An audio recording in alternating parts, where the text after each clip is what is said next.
बस, आज हम सेल बायोलॉजी में जो MCQ हैं, मल्टीपल चॉइस क्वेश्चंस हैं, उनके बारे में कुछ स्टडी करते हैं।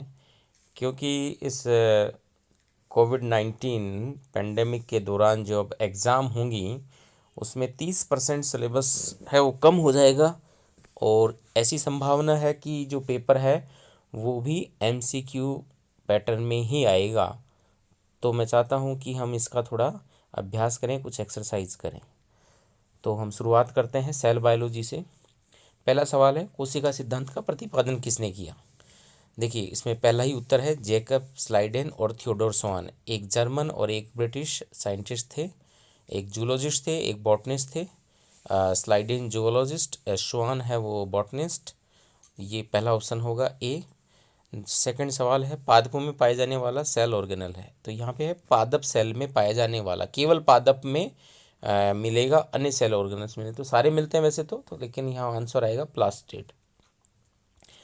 नेक्स्ट है, यूकेरियोटिक कोशिका है, निम्न में से कौन सी यूकेरियोटिक सेल है? तो जैसा कि आपको पता है, बैक्टीरिया है, ब्लू ग्रीन एल्गी है, प्लूरोन्यूमोनिया लाइक स्ट्रक्चर है, PPLO, ये सारे के सारे प्रोकैरियोटिक सेल होती हैं। तो जहाँ पे पैरामीशियम है, ये एक प्रोटोजोआ है और प्रोटोजोआ यूकेरियोटिक सेल है। तो इसमें ऑप्शन जो है वो होगा हमारा बी, पैरामीशियम। नेक्स्ट है, कोशिकाओं के आत्मघाती थैले हैं, ये सबको पता है। Lysosomes are known as suicidal bags, क्योंकि इनमें हाइड्रोलाइटिक एंजाइम्स पाए जाते हैं, जल अपघटनी एंजाइम पाए जाते हैं, जो कि सेल में आने वाले विभिन्न प्रकार के पदार्थों का, भाई ये खाद्य पदार्थों का पाचन कर सकते हैं, डाइजेस्ट कर सकते हैं। इसलिए इसको सुसाइडल बैग भी कहते हैं। सुसाइडल बैग इसलिए कह सकते हैं क्योंकि यदि लाइसोसोम की मेम्ब्रेन फट जाए तो वो पूरी कोशिका को ही खा सकती है, ख़त्म कर सकती है। नेक्स्ट है, राइबोसोम का क्या कार्य है? राइबोसोम का जो काम है वो होता है प्रोटीन सिंथेसिस मेनली, क्योंकि राइबोसोम्स एंडोप्लाज्मिक रेटिकुलम पे होते हैं, mRNA इस पे अटैच होता है और प्रोटीन का निर्माण करता है। छठा सवाल है, प्लाज्मा कला की प्रकृति है कैसी है? मतलब परमिएबल है, इम्परमिएबल है या सेमी परमिएबल है? तो इसका सही आंसर है सेमी परमिएबल, अर्ध पारगम्य, या मैं इसको कह सकता हूँ सेलेक्टिवली परमिएबल, यानी चयनात्मक पारगम्य, ये भी हो सकती है। तो दोनों चीज़ें हैं, चयनात्मक पारगम्य या अर्ध पारगम्य, ये प्लाज्मा कला की प्रकृति होती है। कंप्लीट परमिएबल नहीं होती और कंप्लीटली इम्परमिएबल नहीं होती। नेक्स्ट सवाल है, संरचना जो प्रोकैरियोटिक कोशिकाओं में नहीं पाई जाती। प्रोकैरियोटिक कोशिकाओं में देखिए कैप्सूल भी होता है, सेल वाल भी होती है, राइबोसोम भी होते हैं। तो यहाँ आंसर है सेंट्रोसोम, यानी सेंट्रोसोम है वो जो बैक्टीरियल सेल होती हैं उनमें नहीं पाया जाता। तो ऑप्शन हो गया। आठवां सवाल है, विष्णु जनित रोग नहीं है, विषाणु जनित यानी वायरल डिजीज कौन सी नहीं है? इसका मतलब 3 वायरल डिजीज है, चौथी है वो बैक्टीरियल डिजीज है। तो एड्स वायरल डिजीज है, रेबीज एक वायरल डिजीज है और हेपेटाइटिस है वो एक वायरल डिजीज है।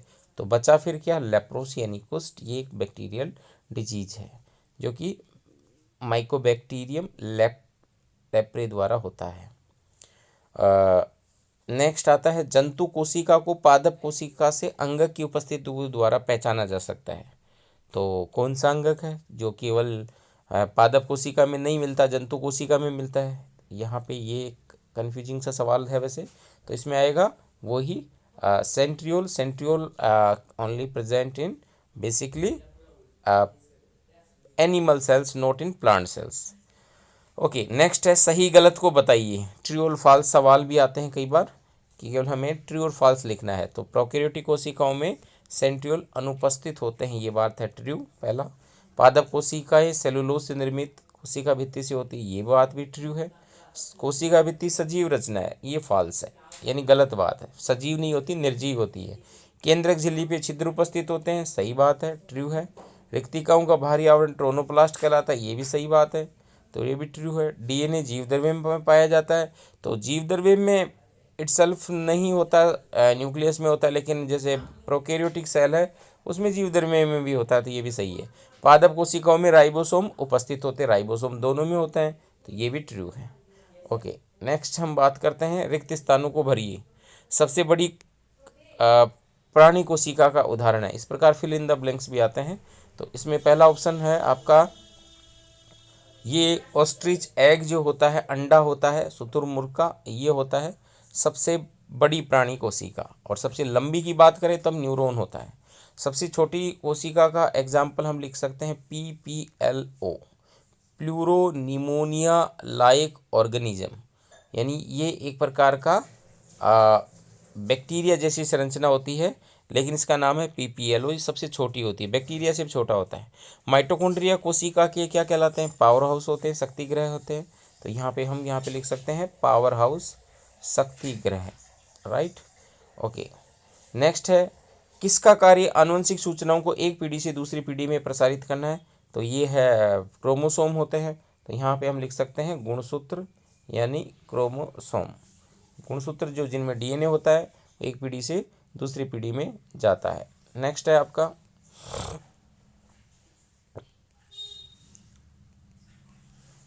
ये है जीवद्रव्य नाम किसने दिया? तो ये हम लिखेंगे यहाँ पे J.E. पुरकिंजे। पुरकिंजे एक साइंटिस्ट थे जिन्होंने जीवद्रव्य मतलब जो प्रोटोप्लाज्म वर्ड है वो J.E. पुरकिंजे ने दिया था। तो इस प्रकार से ये सवाल हैं। नेक्स्ट है आता है हम मेम्ब्रेन के बारे में, सेल मेम्ब्रेन के सवाल हैं। कोशिका झिल्ली से संबंधित डेनियली एवं डेविसन ने प्लाज्मा कला के मॉडल का प्रतिपादित किया। देखिए अलग अलग मॉडल सेल मेम्ब्रेन के, प्लाज्मा मेम्ब्रेन के प्रतिपादित किए गए थे। तो डेनियली डेविसन ने जो मॉडल है वो कौन सा दिया था? उन्होंने दिया था सैंडविच मॉडल, लेमिलर मॉडल या सैंडविच मॉडल। और जो सबसे प्रपोज मॉडल है वो है तरल मोजेक मॉडल या फ्लूइड मोजेक मॉडल, जो कि दिया था सिंगर और निकोलसन ने। तो ये काफ़ी सवाल पूछा जाता है, सिंगर एंड निकोलसन। तो यहाँ पे हमारा उत्तर होना चाहिए द। नेक्स्ट है रॉबर्टसन के अनुसार, रॉबर्टसन जिन्होंने यूनिट मेम्ब्रेन मॉडल दिया था, ये जो से वाला मॉडल है ये दिया था रॉबर्टसन ने। तो रॉबर्टसन के अनुसार प्लाज्मा कला के मध्य उपस्थित वसीय परत की मोटाई कितनी होती है? तो ये सवाल बहुत ही इंपॉर्टेंट है, कई बार पूछा जाता है। तो ये होती है 35 एंगस्ट्रॉम। एक्चुअली होता क्या है, बीच में वसा होती है जो कि 35 एंगस्ट्रॉम होती है, और 20 एंगस्ट्रॉम ऊपर प्रोटीन होती है, और 20 एंगस्ट्रॉम नीचे की तरफ प्रोटीन की लेयर होती है। तो ये टोटल जो मोटाई होती है एक प्लाज्मा झिल्ली की वो आ जाती है 75 एंगस्ट्रॉम। तो वैसे तो 75 एंगस्ट्रॉम हो गई टोटल, लेकिन केवल यदि वसीय परत की मोटाई पूछे तब 35 एंगस्ट्रॉम, और टोटल होगी वो 75 एंगस्ट्रॉम। सिंगर एंड निकोलसन के अनुसार प्लाज्मा कला में अर्ध तरल रूप में पाए जाने वाले अणु हैं। अर्ध तरल यानी जो फ्लूइड मोजेक मॉडल है उसके अनुसार जो आधे तरल रूप में उपस्थित कौन से अणु होते हैं? तो वो होता है लिपिड, क्योंकि लिपिड ही जो बाइलेयर होती है वो फ्लूइड रूप में उपस्थित होती है, इसलिए इसका नाम है फ्लूइड मोजेक मॉडल। नेक्स्ट है चौथा सवाल, दो कोशिकाओं के मध्य प्लाज्मा के संलग्न स्थलों पर उपस्थित वर्ताकार स्थलूणों को क्या कहते हैं? तो इन जो वर्ताकार स्थूल होते हैं उनको हम डेस्मोसोम कहते हैं। क्या कहते हैं? डेस्मोसोम। जो मोटे दो सेल्स होती हैं, दो सेल की झिल्लियाँ होती हैं, तो ऐसे वर्ताकार स्थल होते हैं दोनों मेम्ब्रेन जहाँ मिलती हैं, तो इनको डेस्मोसोम कहते हैं। एक ही प्लांट में एक ही होती है और दोनों के बीच में गमन का होता है तो वो प्लाज्मोडेस्मेटा कहलाता है। और एक ही सेल में होता है, नीचे की तरफ होता है मेम्ब्रेन, आधारी मेम्ब्रेन पे उभार पाए जाते हैं, उनको हेमिडेस्मोसोम कहते हैं। और यदि दो सेल के मध्य कनेक्सिन नामक प्रोटीन उपस्थित होती हैं, इस प्रकार से दो कोशिका झिल्लियाँ हैं और इनके बीच में कनेक्सिन नामक प्रोटीन उपस्थित होती हैं, जिससे कि दोनों के बीच में गैप बन जाता है और पदार्थों का आवागमन होता है, उसको हम कहते हैं गैप जंक्शन। नेक्स्ट देखते हैं माइक्रोविलाई पाए जाते हैं। माइक्रोविलाई जैसा कि पता है हमें वो पाए जाते हैं केवल पादप कोशिका, प्राणी कोशिका, प्लांट है मैंने बस केवल प्राणी कोशिका में सूक्ष्म अंकुर पाए जाते हैं, ठीक है, प्लांट सेल में नहीं होते। प्लाज्मा कला के द्वारा तरल पदार्थों के अंतर्ग्रहण की प्रक्रिया क्या कहलाती है? कोई भी लिक्विड जो सेल ड्रिंक करती है उसको हम कोशिका पायन कहते हैं, पिनोसाइटोसिस कहते हैं। एंडोसाइटोसिस के दो प्रकार होते हैं, पिनोसाइटोसिस और फेगोसाइटोसिस। यदि ठोस पदार्थ कोई कोशिका ग्रहण करती है, ठोस सॉलिड ग्रहण करती है, तब तो हम बोलेंगे इसको फेगोसाइटोसिस। और यदि लिक्विड यानी कोई भी पदार्थ ग्रहण करती है तब हम उसको बोलेंगे पिनोसाइटोसिस।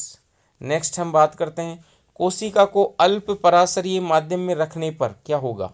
हाइपोटोनिक सॉल्यूशन में यदि हम कोशिका को रखेंगे अल्प पराशरी में तो कोशिका फूल जाती है, राइट। जैसे कि हम किशमिश को पानी में रखते हैं तो सुबह वो हमें फूली हुई मिलती है, क्योंकि उसमें पानी अंदर चला जाता है। वो जो है पानी है हाइपोटोनिक मीडियम है, और कोशिका का जीव द्रव्य है वो हाइपरटोनिक होता है। नेक्स्ट हम बात करते हैं सक्रिय अभिगमन में क्या होता है, एक्टिव ट्रांसपोर्ट में क्या होता है। एक्टिव ट्रांसपोर्ट क्या होता है, movement of molecule from low high concentration, ये एक्टिव ट्रांसपोर्ट में होता है, यानी उसमें ऊर्जा प्रयुक्त होने वाली अभिक्रिया होती है, राइट। तो इसमें दोनों ही है, एनर्जी कंज्यूम होती है और पदार्थों का जो माइग्रेशन है वो लोअर कंसंट्रेशन से हम हायर कंसंट्रेशन की ओर ले जा सकते हैं। नवा सवाल है, कोशिका कला में वाहक का कार्य संपादन करने वाले अणु, वाहक यानी कैरियर, जो प्लाज्मा मेम्ब्रेन है उसमें कैरियर का काम कौन करता है। देखिए लिपिड की तो बाइलेयर होती है, आपको पता है, आपने सेल मेम्ब्रेन की स्ट्रक्चर मैंने पढ़ाई थी, वो वीडियो देखा होगा आपने। तो इस प्रकार से होती है, लेकिन इसमें बीच बीच में प्रोटीन धसी रहती हैं। तो ये जो प्रोटीन होती है जिनका नाम इंटीग्रल प्रोटीन होता है, ये प्रोटीन ही वाहक का कार्य करती है। तो यहाँ पे सही उत्तर है प्रोटीन अणु। ओके, नेक्स्ट है ट्रू और फॉल्स। सर्वप्रथम प्लाज्मा कला नाम नागेली ने दिया, ये बात सही है, ये ट्रू है। सी नागेली एक साइंटिस्ट थे जिनका नाम था सी नागेली, तो नागेली ने दिया। दूसरा है सैंडविच मॉडल को तरल मोजेक मॉडल भी कहते हैं, नहीं जी गलत बात है। तरल मोजेक मॉडल सिंगर और निकोलसन द्वारा दिया गया था, वो अलग मॉडल है। सैंडविच मॉडल एक अलग मॉडल है। सैंडविच मॉडल जैसे मैंने भी बताया कि दो जो प्रोटीन की लेयर के बीच में एक लिपिड की लेयर पाई जाती है, ये ऊपर प्रोटीन नीचे प्रोटीन और बीच में लिपिड की परत पाई जाती है, इसका नाम सैंडविच मॉडल है, कि जो डेनियल डेवसन नामक साइंटिस्ट ने दिया था। तो हमारा ये फॉल्स हो गया। आरबीसी के स्पेक्ट्रम इंट्रिंसिक प्रोटीन के उदाहरण हैं, ये भी फॉल्स है और ये भी फॉल्स है, क्योंकि ये इंट्रिंसिक प्रोटीन नहीं होती है। आरबीसी की जो स्पेक्ट्रिन होती हैं ये एक्सट्रिंसिक प्रोटीन होती हैं, ये परिधीय प्रोटीन या बाह्य प्रोटीन होती हैं। एक्चुअली आरबीसी की जो कोशिका झिल्ली है, प्लाज्मा मेम्ब्रेन है, उसके अंदर की ओर कुछ प्रोटीन पाई जाती हैं, तो इनको हम बोलते हैं परिधीय प्रोटीन, पेरिफेरल प्रोटीन, या दूसरा नाम हो सकता है इनका एक्सट्रिंसिक प्रोटीन, बाह्य प्रोटीन। जो प्लाज्मा मेम्ब्रेन में धसी हुई होती हैं उन प्रोटीन को कहते हैं हम इंटीग्रल प्रोटीन, समाकलित प्रोटीन, या उनका दूसरा नाम है इंट्रिंसिक प्रोटीन, आंतरिक प्रोटीन। तो आंतरिक प्रोटीन में अलग प्रकार की प्रोटीन होती हैं, जैसे मान लीजिए फॉर एग्जांपल है रोडोप्सिन है, जैसे इस प्रकार साइटोक्रोम जो है ऑक्सीडेज एंजाइम पाया जाता है, ये आंतरिक प्रोटीन होती हैं। बेसल फोल्डिंग गुहा में पाए जाते हैं, ये गलत है। ट्रांसलोकेज एक वाहक अणु है, ये सही है।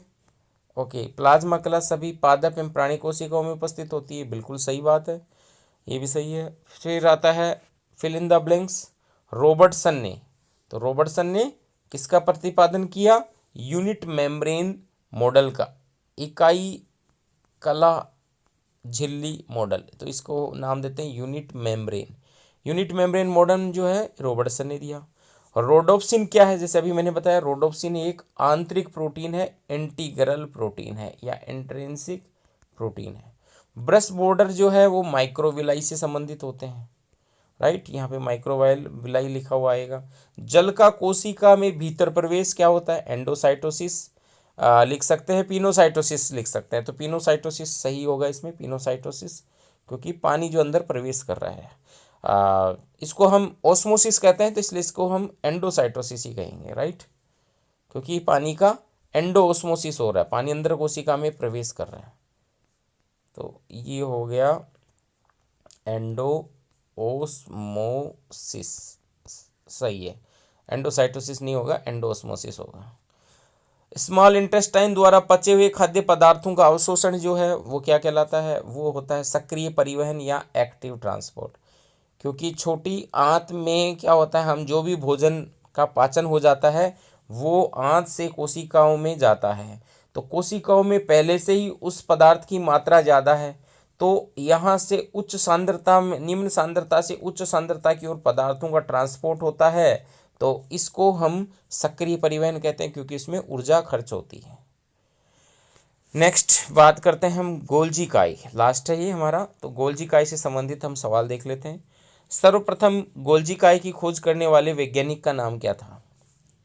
ये नाम था कैमिलो गोल्जी। तो ये सी कैमिलो गोल्जी, तो इसमें ऑप्शन बी जो है वो सही है, राइट।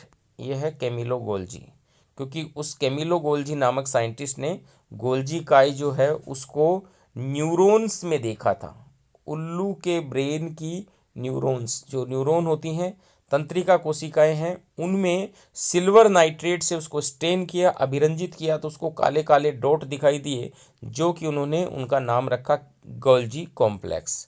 उनके सम्मान में उनको गोल्जी कॉम्प्लेक्स कहते हैं। गोल्जी काई कोशिकाओं में पाई जाती है। किसमें पाई जाती है? केवल यूकेरियोटिक कोशिकाओं में पाई जाती है, प्रोकैरियोटिक में तो मिलती नहीं है, बैक्टीरिया में, वायरस में भी नहीं मिलती, बैक्टीरिया में भी नहीं मिलती। नेक्स्ट तीसरा सवाल है, गोल्जी काई द्वारा निर्मित शुक्राणु का भाग है, कौन सा होता है? एक्रोसोम होता है, जो कि शुक्राणु के शीर्ष वाला जो भाग है उसके आगे की तरफ होता है, हेड वाले भाग से आगे की तरफ होता है। नेक्स्ट है, पादप कोशिका में कोशिका भित्ति का श्रवण करने वाला अंगक है, ये गोल्जी काई है। सेलवाल का निर्माण गोल्जी काई द्वारा होता है। नेक्स्ट है, डिक्टियोसोम की क्रियात्मक इकाई है, वो है सिस्टर्नी। सिस्टर्नी जो होती हैं वो गोल्जी काई में इस प्रकार की फ्लैटन ट्यूब्स होती हैं, नलिकाएं होती हैं, नलिकाकार संरचनाएं होती हैं, जो एक दूसरे के ऊपर इस प्रकार से पाई जाती हैं। इनको हम सिस्टर्नी कहते हैं। यही गोल्जी काई की एक इकाई है, जो प्लांट में भी केवल यही ज़्यादा पाई जाती है। नेक्स्ट है, सही यहाँ गलत, ट्रू और फॉल्स। ग्रंथिल कोशिकाओं में गोल्जी काई का आकार बड़ा होता है, ये बहुत सही बात है, ट्रू है ये। गोल्जी काई की उत्तल सतह ट्रांसफेस का निर्माण करती है, नहीं जी, सही गलत है ये फॉल्स है, अर्थात ये ट्रांस की जगह सिस फेस का निर्माण करती है। तो ये मैंने पढ़ाया हुआ है, आप उस वीडियो को देखें कि गोल्जी काई की संरचना कैसे होती है। गोल्जी काई कोशिकीय श्रवणों का निर्माण नहीं करती है, ये भी फॉल्स है, गलत है, क्योंकि श्रवणों का निर्माण करती है। गोल्जी काई का मुख्य कार्य ही सिक्रीशन होता है, वो पदार्थों का सिक्रीशन करती है, जिसको हिंदी में कहते हैं श्रवण क्रिया। तो वो श्रवण करती है, बाहर पदार्थों को स्रावित करती रहती है, निकालती रहती है, तो इसलिए फॉल्स हो गया। गोल्जी काई प्राथमिक लाइसोसोम का निर्माण करती है, बिल्कुल सही बात, ट्रू है। जो प्राइमरी लाइसोसोम होते हैं वो गोल्जी काई से ही बनते हैं। गोल्जी काई के जो वेसिकल्स हैं वो बाहर आकर के बाहर की तरफ निकल जाते हैं, और उनमें जो है एंजाइम्स है वो इकट्ठे हो जाते हैं हाइड्रोलाइटिक, तो वो लाइसोसोम कहलाते हैं। गोल्जी काई कण रहित रचनाएं हैं, कण रहित हैं, बिल्कुल सही है ये भी, क्योंकि बिल्कुल इसमें किसी प्रकार का ग्रेन्यूल्स नहीं होते हैं। गोल्जी काई का बेकर ने श्रवण से संबंधित कार्य बताया, ये भी सही है। तो ये गोल्जी काई से संबंधित हो गए। और तंत्रिका कोशिकाओं में गोल्जी काई जो है विस्तृत रूप में उपस्थित होती है। तो ये है हमारे MCQ है, सेल में जो सेल का इंट्रोडक्शन है, सेल मेम्ब्रेन है, और गोल्जी काई के बारे में। इसके बाद में जो जो चैप्टर पढ़ाएंगे, जैसे अंतःप्रदेवी जाली का एंडोप्लाज्मिक रेटिकुलम या फिर माइटोकॉन्ड्रिया, उसके क्वेश्चन हम बाद में डिस्कस करते हैं। थैंक यू वेरी मच, और इसको लाइक करें, शेयर करें अपने दोस्तों के साथ।